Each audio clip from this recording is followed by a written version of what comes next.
사도행전 11장 19절에서 24절 말씀으로 영적인 생명, 만나라는 제목으로 은혜를 나누도록 하겠습니다. 만나는 만나가 아니라 이스라엘 백성들에게 새벽마다 내려주셨던 생명의 만나입니다. 이스라엘 백성 300만이 출애굽을 해서 광야를 횡단할 때 그들은 무작정 걸을 수밖에 없었습니다. 그때 하나님께서는 이스라엘 백성들 머리 위에 낮에는 구름기둥, 밤에는 불기둥으로 그들을 보호하시고 인도하셨습니다. 그래서 이스라엘 백성들이 광야에서 헤매던 40년 동안 먹을 것이 아무것도 없는 광야에서 한 사람도 굶어 죽지 않고 가나안에 들어갔던 것입니다. 그것은 하나님이 돌봐주셨기 때문입니다.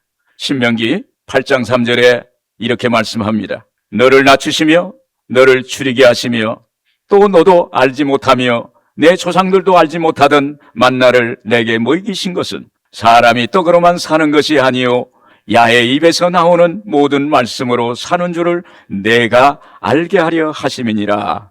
할렐루야. 하나님께서 이스라엘 백성들에게 매일 아침마다 생명의 양식 만나를 하늘에서 비와 같이 내려주셨습니다. 이 신령한 생명의 양식을 먹음을 통해서 그들은 하나님의 약속의 땅 가나안까지 들어갈 수 있었습니다. 여러분, 우리도 이 영적인 생명의 양식 만나를 먹어야 하지 않겠습니까? 오늘 우리가 그리스도인으로서 먹어야 할 생명의 양식 만나는 무엇을 말씀하시는 걸까요? 오늘 본 말씀이 답을 제시하고 있습니다. 여기 안디옥 교회는 세계적인 선교 교회의 모델이 되고 있습니다. 이렇게 안디옥 교회가 세워지는 과정에서 주도적으로 이끌어간 영적 힘이 존재하고 있다는 것입니다. 이것이 바로 안디옥 교회의 내면에 흐르는 영적인 생명, 만나인 것입니다. 안디옥 교회 성도들은 매일매일 영적인 생명, 만나를 먹어서 영적인 힘을 얻었습니다. 그 생명의 양식, 만나는 무엇일까요? 생명의 언어는 무엇일까요? 바로 섬김입니다. 우리 사도행전 11장 20절 같이 한번 읽겠습니다. 그 중에 구브로와 구레네 몇 사람이 안디옥에 이르러 헬라인에게도 말하여 주 예수를 전파하니 주의 손이 그들과 함께 하심에 수많은 사람들이 믿고 주께 돌아오더라. 이방 땅에 최초로 안디옥 교회가 세워진 것은 예루살렘 교회의 지원이 있어서가 아닌 것입니다. 당시 예루살렘 교회는 스데반 집사의 순교로 큰 핍박을 당했습니다. 그때 사울을 중심으로 예수 믿는 사람을 박해했습니다. 교회를 핍박했습니다. 그래서 사람을 잡고 죽이고 그리고 때리고 사도회에는 다 뿔뿔이 흩어지게 된 것입니다. 그들이 피해간 곳은 가이사랴, 요빠, 안디옥 지방이었습니다. 당시 흩어진 제자들과 성도들이 로마 제국과 유대교의 박해를 받아 쫓겨났다고 해서 단순히 열정만 가지고 복음을 전했을까요? 그들은 어떤 마음이었을까요? 그들의 마음속엔 예수 믿어야 산다. 예수밖에 없다. 예수 외에는 답이 없다. 라는 생각에 잡혀 있었고 예수를 붙잡았습니다. 여러분, 복음은 단순합니다. 예수를 붙잡는 거예요. 예수 믿는 거예요. 예수님께 나오는 거예요. 왜 예수밖에 없나요? 그것은 나 같은 죄인 살리시려고 하나님의 아들 독생자 예수님이 이 땅에 오셔서 갈보리 십자가에서 몸짓고 피를 흘려 죽으셨기 때문입니다. 예수님이 옆구리에 창을 받으셔서 물과 피를 쏟으시기까지 우리를 사랑하셨기 때문입니다. 여기 흩어진 사람들은 자기 믿음을 지키고 신앙의 자유를 누리고 싶었을 것입니다. 그리고 열방에 믿지 않는 사람들에게 영혼 구원의 마음이 간절했을 거예요. 그래서 그들은 섬김의 마음을 갖고 이방 땅인 안디옥 지방에 가서 복음을 전했던 것입니다. 이방 땅에서 복음을 전한 일은 그냥 되는 것이 아니라 그의 영혼을 불쌍히 여기는 주님의 마음, 한 영혼이라도 구원하고자 하는 섬김의 마음이 있을 때 비로소 가능한 것입니다. 섬김에 대한 의미를 찾아보았습니다. 성경적인 섬김이란 예수님의 마음으로 자신을 낮추고 자신의 시간과 재능과 물질과 생명을 사용해서 다른 사람의 필요를 채워주고 하나님 안에서 구원케 하고 그리고 성도로서 세워주는 것이라고 이렇게 말씀을 하고 있습니다. 여러분, 섬김의 절정은 예수님의 십자가의 대속입니다. 대속은 십자가 보혈로 예수님이 우리의 죄를 담당하시는 거예요. 예수님이 우리의 죄를 다 가져가신 거예요.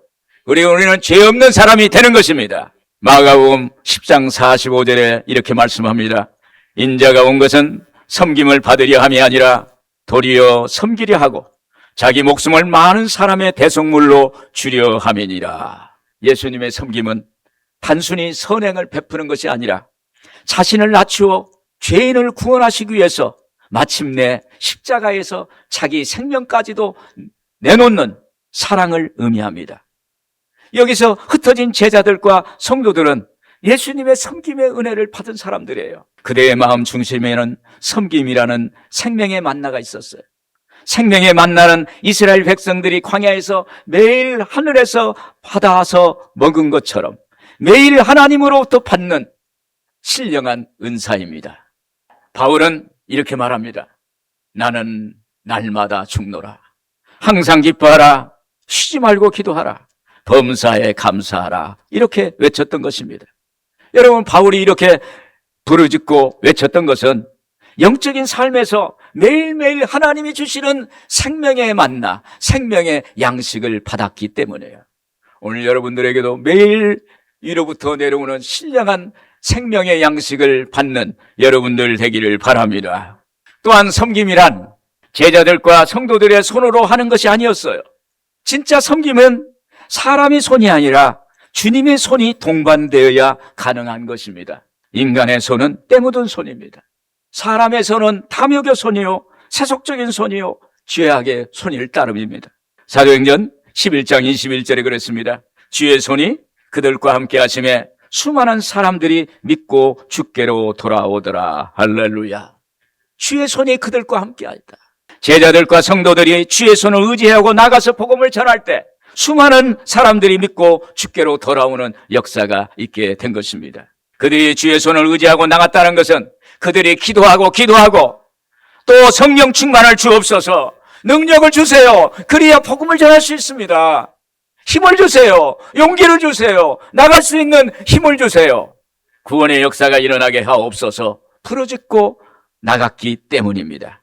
그때 섬김의 역사가 열매를 맺게 된 것입니다. 여러분과 저는 예수님의 최고의 섬김을 받았습니다. 예수님이 나를 위해서, 우리를 위해서 십자가에 매달리시기까지, 물과 피를 쏟으시기까지 우리를 섬겼어요. 그 섬김을 받은 우리는 하나님의 자녀입니다. 나 같은 죄인이 하나님의 독생자의 생명을 바꾸어서 구원의 은총을 얻었다는 것입니다. 그래서 오늘 우리도 남을 섬기는 거예요. 섬김이 그냥 섬김이 아니라 진심으로 섬기는 거예요. 내가 섬김을 받았으니 나도 예수님의 생명 가지고 주의 손을 의지해서 나도 섬기겠다는 결단입니다. 그리고 남을 나보다 낮게 여기는 것입니다. 남을 섬기려면 저분이 나보다 낫다, 저분이 무언가 나보다 나을 수 있겠다, 하나님이 저 사람을 저렇게 만든 것은 나로 하여금 저분을 섬기게 해서 예수 믿게 하고 주께로 돌아오는 역사가 있게 하기 위해서 무언가 하나님의 계획과 섭리가 있지 않겠는가, 이런 생각을 가지게 되는 것입니다. 여러분, 우리가 남을 섬길 때 하늘에서 감동하실 줄로 믿습니다. 예수님처럼 섬길 때 하늘에서 감동하시고 오늘 우리의 삶의 문제를 해결해 주시고 우리의 건강을 책임져 주시고 우리의 앞길을 활짝 여는 놀라운 역사가 있게 될 줄로 믿습니다. 예수님이 십자가로 가는 길목에서 제자들의 발을 씻기셨습니다. 뭐가 바쁘시다고, 뭐가 중요하다고, 예수님 십자가에 죽으시는 것만큼 더 중요한 것이 어디 있겠습니까? 그럼에도 불구하고 가는 길목에서 제자들에게 발을 씻겼어요. 발이라는 건 신체 중에 제일 낮은 곳에 있어요. 그 낮은 곳에 엎드리셔서 발을 씻기셨어요. 그리고 이렇게 말씀합니다.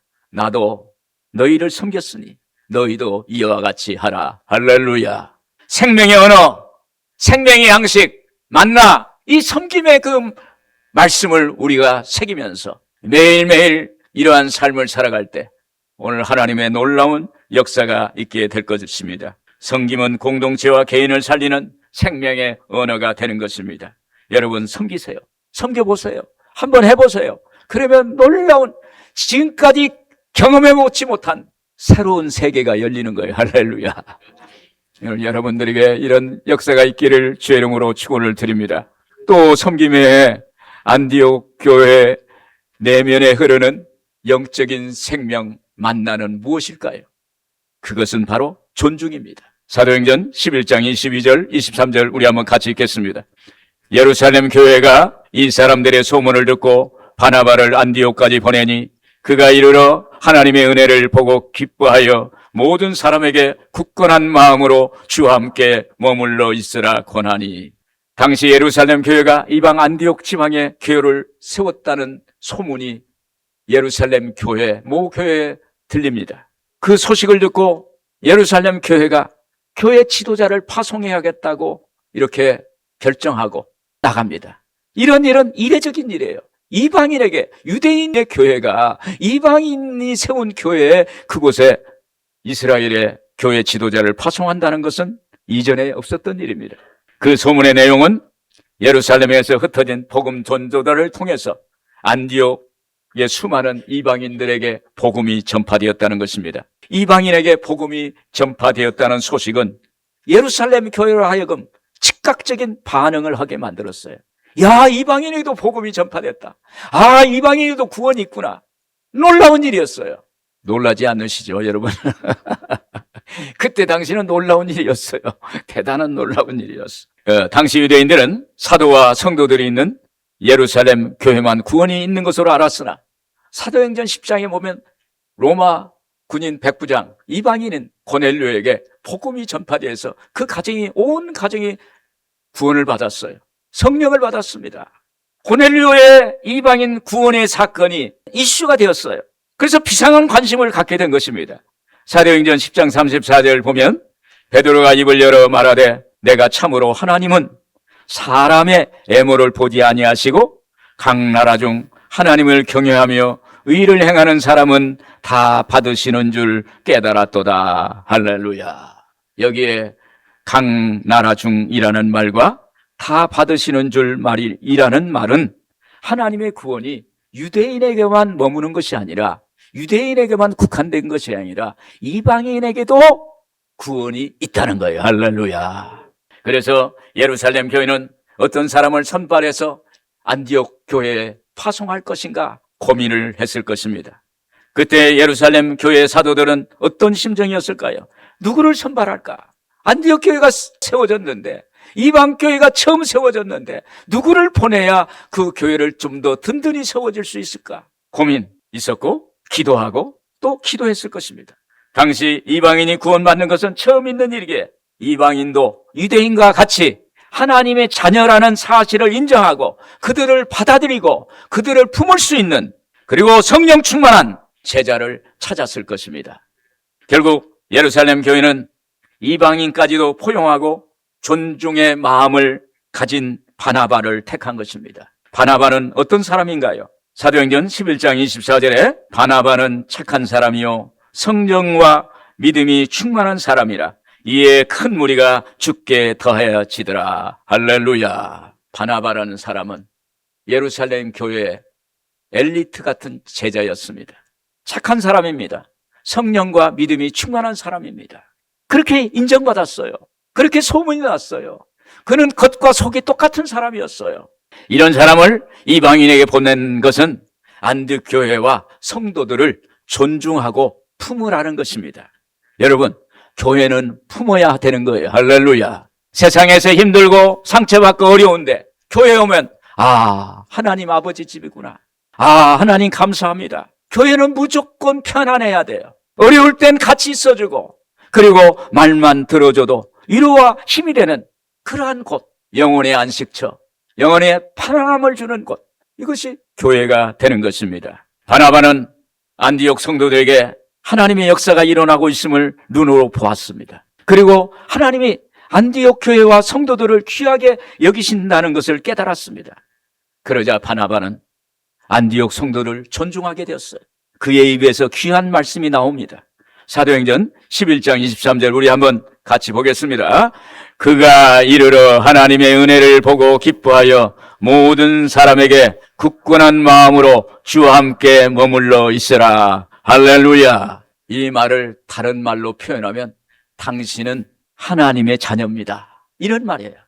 당신들은 하나님의 자녀입니다. 또 다른 말은 당신들은 하나님께 사랑받기 위해 태어난 사람입니다.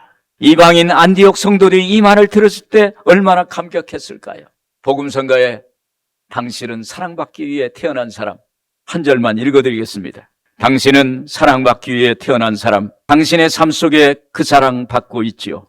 태초부터 시작된 하나님의 사랑은 우리의 만남을 통해 열매를 맺고 당신이 이 세상에 존재함으로 인해 우리에겐 얼마나 큰 기쁨이 되는지, 당신은 사랑받기 위해 태어난 사람, 지금도 그 사랑 받고 있지요. 할렐루야. 오늘 여러분 모두가 하나님께 사랑받고 사랑받기 위해 태어난 사람인 줄로 믿습니다. 여러분, 사람의 말을 들어보면 그 사람의 생각과 인격을 알 수가 있습니다. 안디옥 성도들이 바나바의 존중의 마음을 알게 되자 교회가 든든히 서갑니다. 성도들이 서로가 의지하고 하나의 사랑의 공동체를 이루어 갑니다. 사도행전 11장 24절에 그랬어요.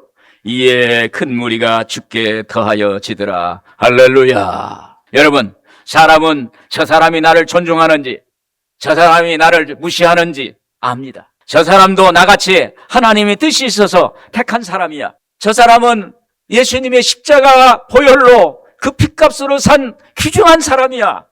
이렇게 인정하고 그렇게 대하면 받는 사람이 어떻겠어요? 아, 저 사람이 나를 진짜 존중하는구나. 텔레파시가 와요. 저 사람은 하나님께 사랑받기 위해 태어난 사람. 이렇게 인정을 하고 마음속에 생각하면 그 옆에 지나갈 때 그 온기가 내 마음에 전해지는 겁니다. 이런 존중의 마음이 있을 때 거기에 하나님 공동체가 살고 가정이 살고 각 개인이 사는 하나님의 은혜가 임하게 되는 줄로 믿습니다. 그래서 이 안디옥 교회의 내면에 흐르는 그 생명의 언어, 생명의 양식은 만나는 바로 존중이라는 거예요. 여러분과 제가 속해 있는 공동체, 교회, 구역, 직장, 가정 등이 점점 메말라고 하면 무언가 문제가 있는 거예요. 가슴이 답답해요. 될 일도 안 되는 것 같아요. 그러면 거기에 문제가 있는 거예요. 뭐가 문제일까요? 우리 내면에 문제가 있습니다. 상대방을 존중해주고 섬겨주고 칭찬해주고 받아주고 품어주고 그럴 때 그 공동체가 살게 될 줄로 믿습니다. 그래서 결국 오늘 여러분 생명의 언어, 생명의 양식, 존중을 마음속에 담고 매일매일 살아가면서 삶에 적용할 때 거기에 예수 생명의 역사가 있게 될 줄로 믿습니다. 끝으로 섬김과 존중 외에 영적인 생명 만나는 무엇이 있을까요? 그것은 바로 배려와 관심입니다. 사도행전 11장 25절에서 26절 우리 한번 같이 읽겠습니다. 바나바가 사울을 찾으러 다소에 가서 만나매 안디옥에 데리고 와서 둘이 교회에 1년간 모여있어 큰 무리를 가르쳤고 제자들이 안디옥에서 비로소 그리스도인으로 일컬음을 받게 되었더라. 할렐루야. 안디옥 교회는 성장의 성장을 거듭하고 있습니다. 안디옥 교회의 성장은 아마 예루살렘 교회의 기도의 제목이었을 것입니다. 이제까지 섬김과 존중으로 성도들을 세워갔어요. 그래서 교회가 커졌어요. 여러분, 교회가 커졌다는 건 단순히 외형적으로 커졌다는 것이 아니라 그 내면에 성도들의 가슴속에 흐르는 곳에 생명이 있어요. 그 생명의 양식, 생명의 만나, 생명의 언어가 그 안에서 역사하기 때문인 것입니다. 할렐루야. 그런데 문제가 생겼어요. 교회의 크기는 커졌는데 내면에 있는 성도들이 교육을 받아야 하고 양육을 받아야 되는데 그들을 세울 수 있는 사역자가 부족한 거예요. 교회가 커질 때는 거기에는 또 구조가, 기둥이 세워져야 돼요. 구조가 세워져야 돼요. 그렇지 않으면 요즘 순살 아파트 있죠? 순살 아파트처럼 그냥 쏟아지는 거예요, 어느 날. 그래서 구조가 꼭 필요해요. 스트럭처. 그게 있어야 집이 유지가 되는 거거든요. 바나바는 너무 안타까웠어요. 어떻게 하면 안디옥 교회를 세울 수 있을까? 이렇게 생각을 했을 것입니다. 그때 바나바는 고향 다소에서 10년, 아라비아 사막에서 총 13년간 영적으로 회복하고 기다리고 있던 사울이 생각난 것입니다. 사울은 나중에 바울이 되죠. 그래서 예전에 회심할 당시에 아나니아 제자로부터 안수기도 받을 때 하나님의 성령이 사울이라는 사람에게 이런 예언을 합니다. 이 사람은 이방인과 임금들과 이스라엘 자손들을 위한 나의 택한 그릇이라. 할렐루야. 한마디로 이방인의 사역을 위해서 세웠다. 세울 것이다. 이런 하나님의 음성을 전해 들었습니다. 그리고 바나바도 이런 이야기를 전해 들었어요. 이 사울이라는 사람, 나중에 바울인데 이방인의 사역을 할 것이라는 것입니다. 그랬을 때 바나바는 사울을 찾으러 다소에 갔습니다. 여기서 찾으러라는 말은 애써 찾다, 애써 찾고 힘써 찾다, 찾고 찾았다. 그래서 바나바는 직접 사울을 찾으러 거리가 멀리 떨어져 있은 다소라는 곳에까지 달려갑니다. 안디옥에서 다소까지 거리는 지형과 이동 경로를 따라서 보면 230km 내지 240km 정도 돼요. 당시 걸어서 약 8일 내지 10일 정도 걸리는 거리였습니다. 그럼에도 바나바는 그것이 문제가 되지 않았습니다. 사울이라는 훈련된 사역자가 필요했어요. 그래서 달려가는 거예요. 이것은 바로 바나바의 이 수고와 노력은 안디옥 교회의 성도들에 대한 배려와 관심이라는 사실을 믿기를 바랍니다. 그들에게 필요했어요. 그들에게 필요한 한 사람의 사역자를 찾으러 간 것입니다. 사실 사울은 다메섹 도상에서 부활하신 주님을 만나 회심하고 즉시 복음을 전하기를 시작했지만 그를 아는 다메섹 성도들과 예루살렘 교회의 제자들은 그를 두려워하고 의심했습니다. 저 사람이 예전에는 예수 믿는 사람을 박해했는데 어떻게 예수 믿었다고 하는가? 그리고 예수 믿었다고 막 복음을 전하는 거예요. 그러니까 야, 저 사람이 우리를 잡으려고 위장을 해가지고 복음을 전하는 거 아닌가? 이렇게 의심을 했다는 거예요. 이때 바나바가 사울을 사도들에게 소개하며 그의 회심과 그의 사역을 증언해 주는 다리 역할을 했습니다. 이후 사울은 헬라파 유대인들에게 복음을 전하다가 생명의 위협을 받게 되어서 형제들에 의해서 고향 다소로 보냄을 받았는 것입니다. 그는 이미 부르심을 받았지만 한동안 사역의 문이 열리지 않아서 고향 다소 거기서 하나님의 때를 기다려야 했습니다. 여러분, 하나님은 기다림의 시간을 통해서 사울을 준비시켰고 때가 되자 바나바가 그를 찾게 하게 한 것입니다. 여러분, 하나님의 택한 사람은요, 때가 되면 어떻게든지 반드시 길이 열려요. 오늘 여러분, 하나님의 죄종이라 하는 목사나 교회 사역자도 하나님이 택한 사람이고, 오늘 여러분도 각자의 영역에서 하나님이 택한 사람이 있어요. 그곳에서 하나님이 택했는데 아직 길이 열리지 않았다는 것은 하나님의 기다림의 시간을 통해서 반드시 길을 열어주시겠다는 것입니다. 여러분, 기다림의 시간은 하나님의 시간이에요. 내 시간이 아니에요. 하나님의 시간이에요. 그때는 하나님께 기도하는 거예요. 무릎 꿇고 기도하고 찬양하고 하나님을 감사하고 하나님께 기도하면 하나님의 역사가 나타납니다. 그때 하나님은 바나바를 통해서 다소에 있는 사울이라는 사람을 찾게 한 것입니다. 할렐루야. 여러분, 기다리세요. 반드시 하나님은 좋은 것으로 응답해 주십니다. 시편 40편은 그랬어요. 내가 야훼를 기다리고 기다렸더니 귀를 기울이사 나의 부르짖음을 들으셨도다. 나를 기가 막힐 웅덩이와 수렁에서 나를 끌어올리시고 내 발을 반석 위에 두사 내 걸음을 견고케 하셨도다. 할렐루야. 내 발, 내 인생을 견고케 하시고 내 발을 반석 위에 세우는 하나님의 은혜를 주시는 줄로 믿습니다. 여러분, 누군가 능력 있는 사람, 준비된 사람은 하나님께서 반드시 길을 열어주신다는 것입니다. 이것은 누군가가 능력 있는 사람, 준비된 사람을 사역자의 길로, 그리고 일할 수 있는 길로 열어준다는 것은 큰 배려가 아닐 수가 없어요. 또한 바나바는 한 사람의 사울의 존재를 세워주는 일을 했습니다. 배려와 관심입니다. 그 결과 훗날 사울이 위대한 사도 바울이 되었고, 그리고 안디옥 교회는 든든히 세워지는 하나님이 놀라운 축복된 교회로 세워주셨습니다. 이것이 바로 하나님의 배려요, 관심이라는 사실을 믿기를 바랍니다. 평생 목회하고 은퇴한 목사님이 후배 목사에게 이런 말을 했습니다. 나는 목회에 실패했어. 평생 하나님만 바라보면 되는 줄 알았어. 그렇게 하나님만 바라보며 달려왔지. 그래서 후배 목사님은 그 소리를 듣고 이해가 안 됐어요. 하나님 바라보면 됐지. 교회도 근사하게 잘 지어서 은퇴를 했는데 그분의 말이 그렇습니다. 나는 실패했다. 그런데 후배 목사는 이해가 안 됐어요. 그래서 이렇게 물어봤습니다. 목사님, 목회는 하나님만 바라보면 되는 게 아닌가요? 그러자 은퇴한 목사님이 이렇게 말했답니다. 사람을 봐야지. 하나님이 사랑하시는 사람을 봐야지. 하나님이 나를 목사로 만든 것은 양을 돌보라고 하신 건데 나는 하나님만 바라보면 되는 줄 알고 하나님이 사랑하시는 양을 보지 않았어. 하나님의 뜻은, 하나님의 눈길은 하나님의 양에 있습니다. 오늘 우리에게 있어요. 오늘 하나님 바라보는 것은 하나님의 양을 바라보는 거예요.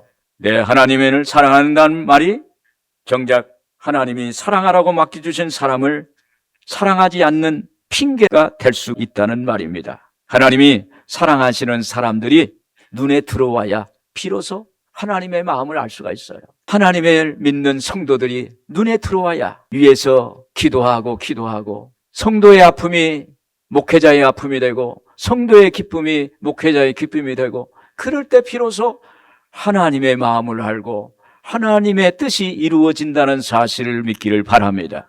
이것이 배려예요. 이것이 관심입니다.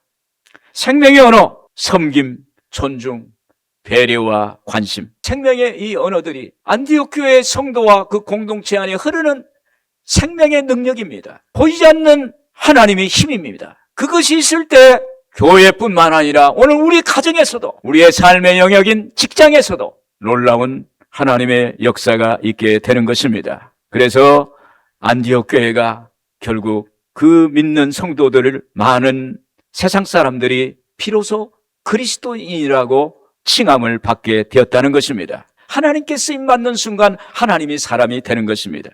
하나님께 쓰임받지 못하면 하나님과 아무 상관없는 사람이 됩니다. 저도 마찬가지예요. 제가 복음을 들고 이 자리에 서 있기 때문에 하나님이 쓰시는 거예요. 제가 복음을 들지 않고 아무 일도 않고 있다면 하나님의 손에서 벗어난 존재가 된 것입니다. 아무런 일이 생기지 않아요. 그러나 하나님의 생명의 언어, 섬김과 존중과 배려와 관심을 가지고 하나님의 쓰임받을 때, 하나님의 손에 잡혀 있을 때, 그때 하나님이 사람이 되게 되는 것입니다. 하나님의 생명이 내 안에 있다는 것은 매일같이 부어주시는 만나, 이 생명의 언어, 섬김과 존중, 배려와 관심이 우리의 가슴 속에 있을 때, 그때 하나님의 생명의 역사가 일어나지 않을까 생각이 됩니다. 오늘 여러분들에게 이러한 생명의 능력이 넘치기를 주의 이름으로 축원을 드립니다.